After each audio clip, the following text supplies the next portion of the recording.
जय गुरुदेव मेरे प्यारे साथियों, इंदिरा रावत राजस्थान अजमेर से।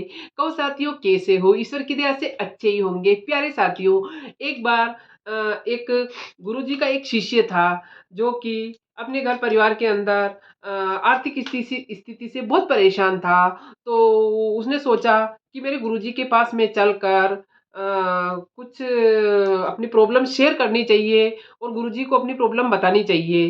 तो ये सोचकर वो घर से निकला और अपने गुरुजी के पास में पहुँचा। गुरुजी के पास में पहुँचने के बाद में उसने अपने गुरु महाराज जी से कहा कि मेरे मालिक, मैं बहुत ज़्यादा परेशान हूँ और मैं कुछ ऐसा करना चाहता हूँ जिससे कि मेरे माता-पिता को किसी भी प्रकार की कोई प्रॉब्लम ना हो और हमारी आर्थिक स्थिति कुछ बेहतर हो जाए।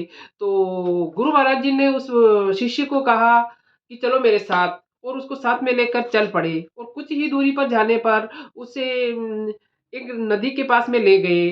तो उन्होंने क्या देखा कि नदी के किनारे पर बहुत सारे पत्थर इकट्ठे हो रखे थे। तो गुरुजी ने ऐसे बोला कि ये जो बहुत सारे पत्थर यहाँ पे तुम दिखाई दे रहे हैं, उसके अंदर से एक पत्थर है जो कि बहुत ही कीमती है और उसको तराशने से वो हीरा निकलेगा, उसके अंदर से हीरा निकलेगा। लेकिन उस आदमी ने पूछा कि मैं कैसे पहचानूँगा? तो गुरु महाराज जी ने कहा कि इन पत्थरों के अंदर सिर्फ़ एक ही पत्थर है जो कि थोड़ा-सा गरम प्रतीत होता है, बाकी सब पत्थर ठंडे होंगे, लेकिन एक गरम पत्थर होगा जो कि उसको तराशने से उसके अंदर से हीरा निकलेगा और उसको प्राप्त करने के बाद में तुम उसको हीरा बना लेना और उससे तुम्हारी सारी परेशानियाँ खत्म हो जाएगी। तो पत्थर बहुत सारे थे, तो वो गुरुजी की आज्ञा मानकर वहीं पे बैठ गया और एक-एक पत्थर को चेक करने लगा और पास में ही नदी थी, तो एक पत्थर उठाता और जैसे ही उसको लगता कि ये ठंडा है, तो वो पास में नदी में फेंक देता, फिर पत्थर उठाता, फिर नदी में फेंक देता, फिर पत्थर उठाता, फिर नदी में फेंक देता और इसी प्रकार करते-करते उसे कम से कम 4-5 महीने बीत गए और उसके अंदर वो रोज़ जाता और वही काम करता क्योंकि उसको गुरु की बात पे पूरा विश्वास था। तो इसी प्रकार उठाकर वो फेंकता गया और उसकी आदत बन गई थी ये। तो एक बार अचानक से क्या हुआ कि उसके हाथ में वो गरम पत्थर आया, लेकिन उसकी आदत उस पत्थर को उठाना और फेंकना ही उसकी आदत बन गई थी। तो वो पत्थर उसके हाथ में आया और उसने उसके अंदर फेंक दिया।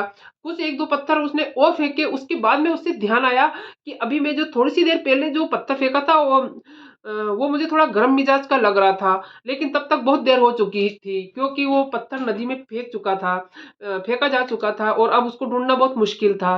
तो इसका कहने का मतलब ये है मेरे प्यारे भाइयों और बहनों कि हमें रोज़ एक नया मिशन लेकर हमें काम करना चाहिए और किसी भी दिन को हमें व्यर्थ नहीं जाने देना चाहिए क्योंकि किस्मत का ताला कभी भी खुल सकता है।